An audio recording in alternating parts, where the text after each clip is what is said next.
today we're going to be concluding everything we've learned in the branding series. We're going to be taking a look at how you can brand SharePoint to match your industry. We'll take a look at some examples. All of these examples you see in this video are demonstrating things we've learned from the branding series of this guide. As you can see, we have matching colors, logos, and a footer that clearly shows what the company is about. And on the footer, there's more information available.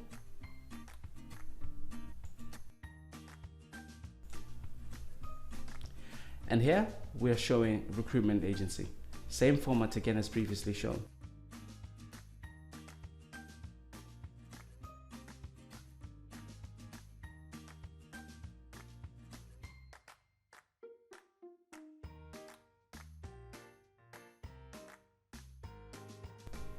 You can really start to see how these elements we've learned in this series can be applied to different industries, making sure that everything you create is on brand.